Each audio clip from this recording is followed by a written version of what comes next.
Fala galera, bom dia, boa tarde, boa noite para você, professor Tiago Andrade na área, mais uma vez para uma aulinha muito importante para os vestibulares, que é a circunferência trigonométrica, ou ciclo trigonométrico, que é na verdade onde surge para a gente o estudo da trigonometria, é onde surge o seno, é onde surge o cosseno, onde surge a tangente.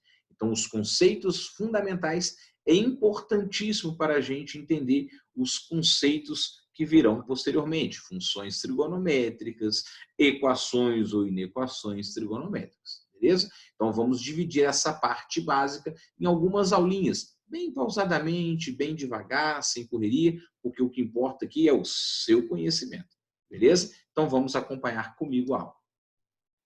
Queridos, estou projetando para você aqui a nossa tela. Beleza, você já está vendo a telinha aí. Vamos começar então a nossa apresentação.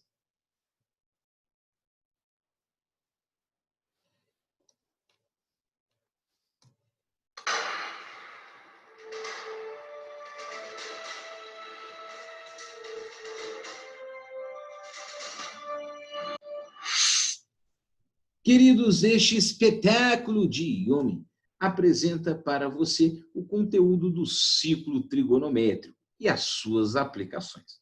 Queridos, evidentemente que o estudo do ciclo trigonométrico é baseado numa circunferência, num ciclo, né? E a necessidade do homem em dividir esse círculo, essa circunferência. Queridos, vamos então à real definição de um ciclo trigonométrico. A gente iria definir uma circunferência trigonométrica ou um ciclo trigonométrico a partir de uma circunferência de raio unitário. A necessidade do raio ser unitário nós entenderemos daqui a pouquinho. Então eu tenho que basear numa circunferência cujo raio dela vale 1 e que eu vou centrar essa circunferência num plano cartesiano x ou y, na origem do plano cartesiano. Agora, a definição da circunferência trigonométrica é baseado nesta necessidade de uma circunferência de raio unitário centrado num plano cartesiano x ou y. Porém, a gente pode generalizar e falar que a circunferência trigonométrica é toda circunferência orientada, que tem um centro O e um raio unitário, na qual vamos escolher um ponto de origem dos arcos. E aí é evidentemente que a partir dessa origem, que eu vou chamar de pontinho A, eu vou marcar positivamente ou negativamente arcos dentro desta circunferência. Bom, vamos dar uma olhadinha, que aqui, por exemplo, eu tenho um arco orientado, uma circunferência orientada, que pode ser, na verdade, um ciclo trigonométrico. Queridos, deixa eu achar meu mouse aqui. Achei. Pronto. Vamos pegar o apontador aqui. Ó. Aqui eu tenho uma circunferência. O que eu preciso entender? Que essa circunferência tem que ter uma origem, um centro O, que vai ser a origem também do plano cartesiano, mais cenas para os próximos capítulos, e que o raio dessa circunferência vai ser 1. Você também vai entender que a necessidade do raio ser unitário é importante para a gente. Agora, toda vez que eu tenho uma circunferência de centro O, raio 1, uma unidade qualquer, e através dessa circunferência eu escolho um ponto de partida, um ponto de origem dos arcos, que nesse caso vai ser esse pontinho aqui, eu estou dando uma orientação a ela. Ela vai ser uma circunferência orientada. E essa circunferência orientada vai ser denominada de circunferência trigonométrica ou ciclo trigonométrico. Agora, chamo muito a atenção novamente, nós vamos entender daqui a pouco, que essa circunferência tem que ter o raio unitário. 1 centímetro, 1 metro, 1 decímetro, 1 quilômetro, uma unidade de medida qualquer. Essa necessidade nós vamos entender daqui a pouquinho. E que a partir desse pontinho A aqui, ó, que é esse ponto aqui, eu vou determinar todos os arcos, positivamente ou negativamente, dentro desta minha circunferência. Nós também já sabemos lá da geometria plana a diferença, né, do arco. O que é o arco dentro da circunferência? É o pedacinho da circunferência limitada por 2 pontos. Então, hipotético aqui, ó, para todo mundo visualizar comigo aqui, ó. Aqui nós temos um arco, correto, azul? Isso aqui é um arco. Esse arco aqui ele foi orientado no sentido positivo. Repara que o sentido positivo do arco está no sentido anti-horário, né? Então, no sentido anti-horário, a partir do ponto A, eu marquei um arco positivamente. Então, isso quer dizer que se eu ando no sentido horário, eu tenho que considerar que esse arco vai ser orientado negativamente. Repara que a base é o ponto de partida A e esse eixo X aqui, ó. Não ficou retinho ali, mas dá para você entender. Esse eixo X aqui é importante. Esse eixo X é o eixo das abscissas. É a partir desse eixo das abscissas que nós vamos determinar aqui esse pontinho A, que vai ser a origem dos arcos. Beleza? Então, recapitulando, círculo trigonométrico é uma circunferência de raio unitário, que vai estar centrada na origem do plano cartesiano x, o, y, e que vai apresentar um pontinho A da origem dos arcos. E a partir desse pontinho A e esse eixo X aqui, eu vou orientar o sentido positivo no sentido anti-horário do nosso horário. Beleza, queridos? Tranquilo? Então, essa é a definição básica de um ciclo trigonométrico. Evidentemente que nós também podemos associar para cada número real um ponto P único. Então, logo, podemos associar cada número real a um único ponto P do ciclo trigonométrico, com o seguinte procedimento. Bom, presta atenção. Eu tenho aqui a minha circunferência orientada, o meu ciclo trigonométrico. Repara que eu só preciso do ponto A. É evidente que você já sabe que esse ponto A está lá na origem, bonitinho, né? Vai estar lá no eixo X, tá bom? O que acontece? Esse A, que é a origem dos arcos, a partir dele eu vou marcar um arco AP no sentido anti-horário e a partir dele eu vou marcar um outro arco AP no sentido anti-horário. O que nós já combinamos? Que no sentido anti-horário, a medida desse arco aqui vai ser positivo. É o que o Thiago colocou aqui no slide para você perceber. Olha só, a medida de AP vai ser positiva se você andar no sentido o quê? Anti-horário. Por isso que esse arco AP aqui, eu estou andando no sentido anti-horário. Vai ser uma medida positiva. Então, eu vou associar esse único ponto P um númerozinho real. Esse númerozinho real vai ser o arco. E esse arco vai ser positivo no sentido anti-horário. Evidentemente que na nossa figura, se a gente for considerar aqui, ó, esse arco AP aqui de baixo, repara que esse arco AP aqui de baixo, ele está no sentido horário. A partir da origem dos arcos A, eu coloquei um sentido horário ali. Marquei o arco AP. O que vai acontecer? A medida do arco AP vai ser negativa. Evidentemente que eu tenho que considerar esse sentido.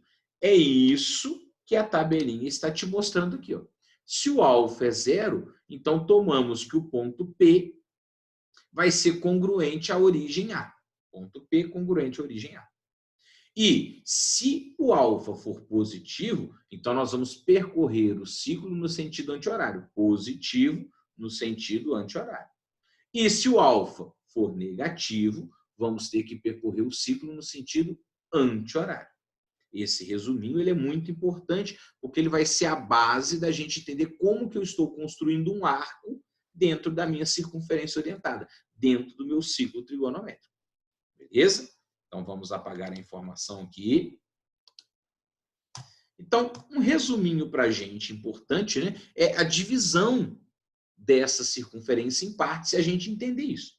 Então, para facilitar a localização do arco dentro do ciclo trigonométrico, é fácil se a gente dividir esse círculo em 4 partes. E cada parte vai receber o nome de quadrantes.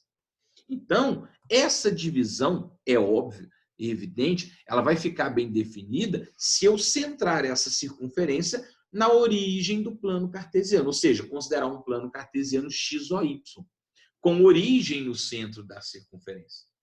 Porque se eu imagino essa circunferência centrada num plano cartesiano x ou y, a minha visualização seria mais ou menos essa. Olha, Aqui, ó, nós temos o eixo X, que é o eixo das abscissas. Aqui, nós temos o eixo Y, que é o eixo das ordenadas. Aqui está a minha origem, que vai ser a origem do plano cartesiano XOY e vai ser também o centro da minha circunferência. Lembrando que a circunferência tem raio unitário. Agora, o que acontece? É evidentemente que ao dividir isso aqui em 4 partes, cada parte eu vou chamar de quadrantes. Então, aqui eu vou ter o primeiro quadrante, aqui eu vou ter o segundo quadrante, aqui eu vou ter o terceiro quadrante e aqui eu vou ter o quarto quadrante. Tiago, por que você dividiu em 4 partes na ordem 1, 2, 3, 4? Por causa daquilo que nós falamos lá atrás. O resuminho que é importante. No sentido anti-horário, é positivo. Então, é a partir da origem A, no sentido anti-horário, eu vou marcar positivamente os arcos. Então, o primeiro quadrante vai de 0 graus a 90 graus. Segundo quadrante vai de 90 graus a 180 graus. Olha lá, de 90 a 180 eu estou no segundo quadrante, porque eu estou marcando positivamente os arcos. De 180 a 270 graus, olha lá, terceiro quadrante. 180 a 270 graus, terceiro quadrante. E de 270 graus a 360 graus, quarto quadrante. Então, de 270 graus a 360 graus, quarto quadrante. Repara que eu estou andando no sentido positivo, o que justifica a divisão em primeiro, segundo, terceiro e quarto quadrante. É evidente que esse resuminho, reforçando essa divisão em 4 partes pelo eixo X e pelo eixo Y, me ajuda muito. Mas vamos guardar. Positivo, sentido anti-horário. Negativo, então, vai ser o sentido horário que a gente usa. Beleza? Então, a partir de uma circunferência de raio unitário, centrado num plano cartesiano x ou y, então vou ter o eixo X e o eixo Y, eu vou dividir essa circunferência em 4 partes. Primeiro quadrante, segundo quadrante, terceiro quadrante e quarto quadrante. E vou marcar esse ponto A aqui, que vai ser a origem dos arcos. Um é a origem do plano cartesiano, ó, que vai ser o centro da minha circunferência. O outro é a origem dos arcos, que é o pontinho A. É a partir dele que vão surgir os arcos. Tiago, você está falando tanto em arco, o que é arco? O que é ângulo? Lá em geometria nós já estudamos. Nós já sabemos o que é um arco, o que é um ângulo, como eu relaciono a medida do arco a partir da medida do ângulo. Nós vamos mostrar aqui agora um resuminho, uma revisão novamente do que é o conceito de arcos e ângulos dentro da geometria. Então, acompanha comigo. Segundo item é a noção básica de arcos e ângulos. E para isso, o Tiago vai colocar para você esse desenho aqui. Vamos observar que aqui você tem uma circunferência centrada no ponto O, que é a origem, e aqui eu tenho um raio R. Esse raio R aqui é um raio qualquer lá na geometria. Porém, na trigonometria, esse raio vai ser 1. Beleza? Tranquilo? Mas, de maneira geral, lá na geometria, a gente estuda isso aqui. Agora, o que é o arco? O arco é a parte do comprimento da circunferência, que é limitada por 2 pontos. Então, imagina que aqui nós vamos ter o pontinho A e aqui nós vamos ter o pontinho B. Entre o A e o B aqui, ó, eu tenho um arco.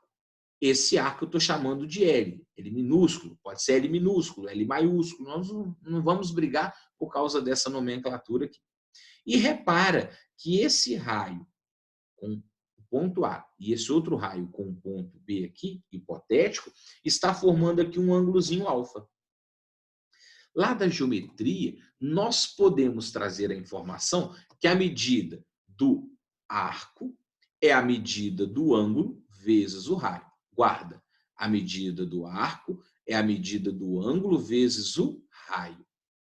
Sempre isso aqui vai ser verdadeiro, desde que... Bom, aí vamos fazer algumas observações aqui. Desde que esse ângulozinho alfa aqui, ele tem que estar num sistema específico. Ele tem que estar em radiano.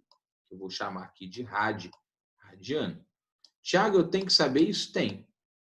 Só que nós já estudamos lá na geometria. Nós vamos recordar aqui rapidinho. A circunferência inteira tem 2π radianos, né? Mas esse ângulozinho alfa é parte da circunferência, ele tem que estar em radiano. Agora, por que isso é importante? Porque é importante a gente entender que essa fórmula, que o arco é a medida do ângulo vezes o raio, só é verdadeira se esse ângulozinho aqui estiver em radiano.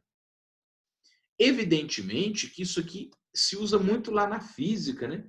Lá na física vai estudar assim, o espaço escalar é o espaço angular vezes o raio.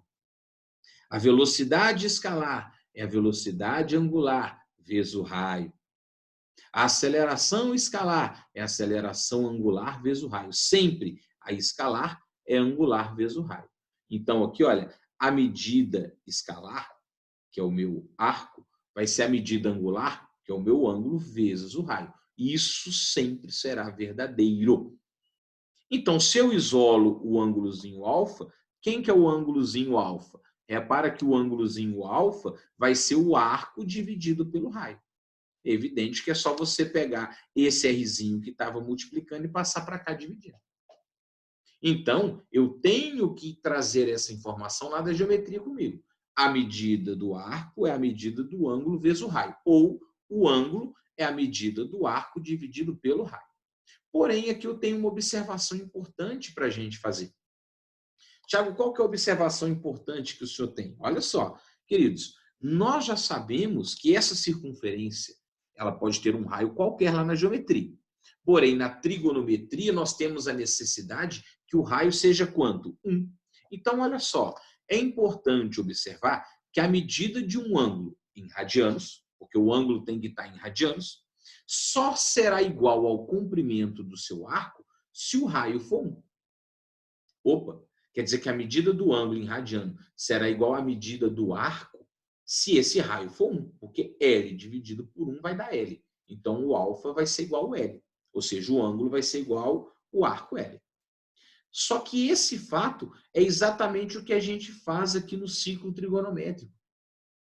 Por isso que na trigonometria, tanto faz eu te pedir o seno do ângulo ou o seno do arco.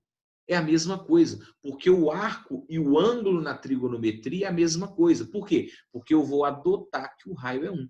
E se eu considero que o raio é igual a 1, eu vou adotar que arco e ângulo vai ser a mesma coisa. Por isso, senhores, que vai ter exercício que vai pedir o seno do arco. E vai ter exercício que vai pedir o seno do ângulo. Porque na trigonometria, arco e ângulo vai ser a mesma coisa. Beleza? Entendeu a importância de aqui na trigonometria a gente trabalhar com raio unitário para facilitar, porque arco e ângulo vai ser a mesma coisa. Então eu vou marcar um arco na circunferência e a medida desse arco vai ser exatamente a medida do ângulo ali. Então facilita bastante o raciocínio dentro da trigonometria. Beleza, queridos? Então, feita essa observação, você consegue entender o porquê que a gente precisa que o raio seja unitário. Tranquilos? Bom, terceiro item, também relembrando lá da geometria, como eu posso medir o ângulo?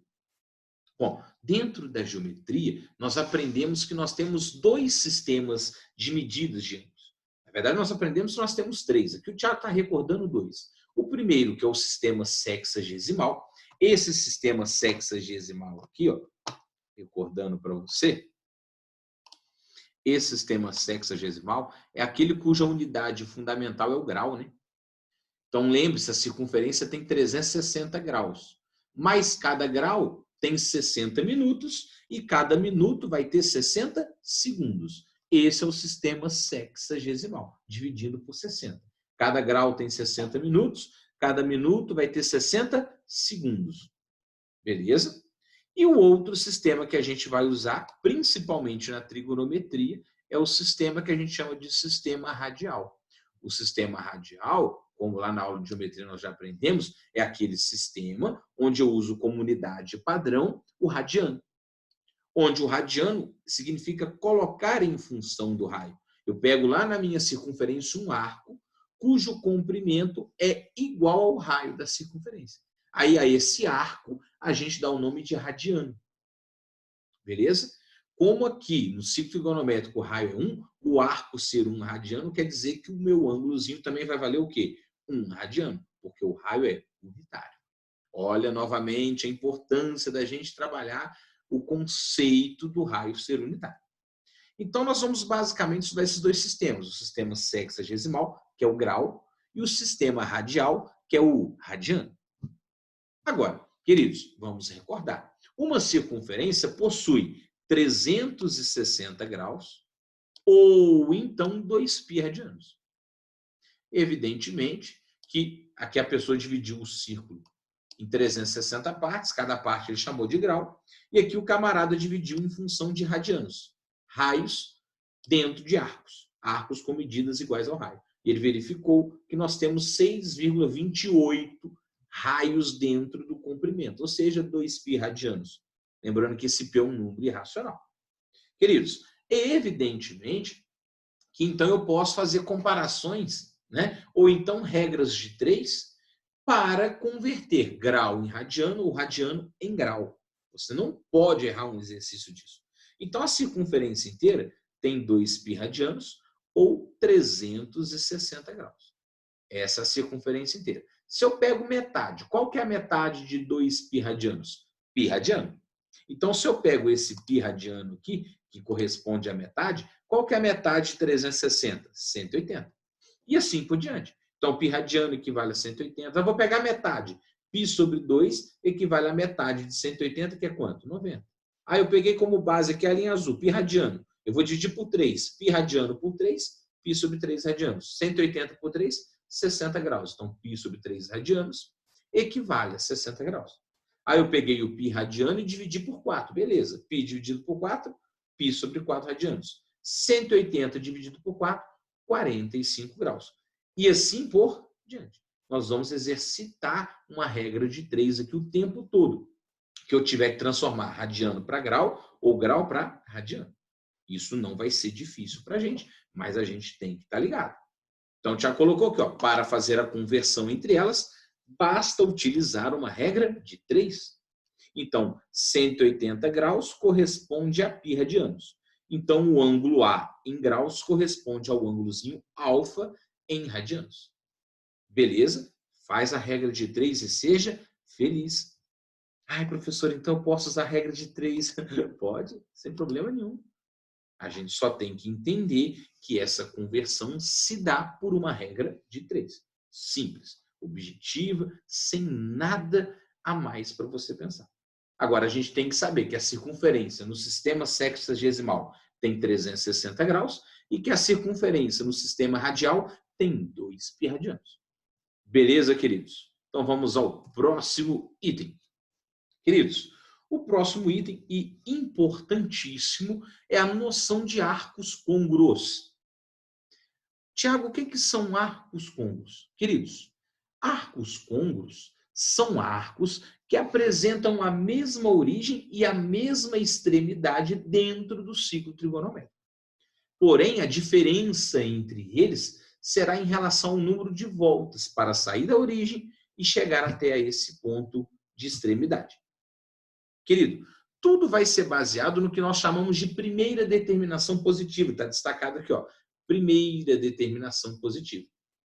É a partir desse primeiro valor positivo que nós vamos gerar todos os arcos côngruos a partir de uma expressão. A expressão, o Tiago já colocou aqui para você, olha, a medida do arco côngruo C vai ser a primeira determinação positiva alfa mais 2π vezes K.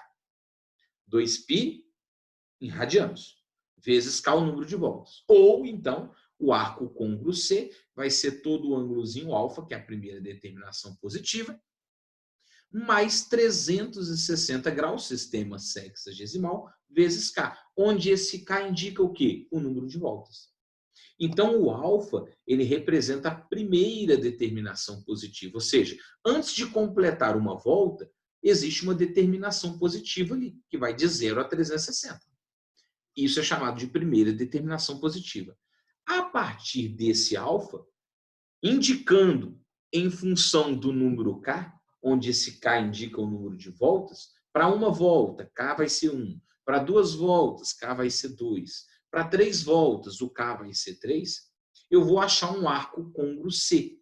Então, C é o arco côngruo, alfa representa a nossa primeira determinação positiva e K indica o número de voltas. Se você vai usar a expressão com 2π radianos ou com 360 graus, depende do que ele vai te pedir.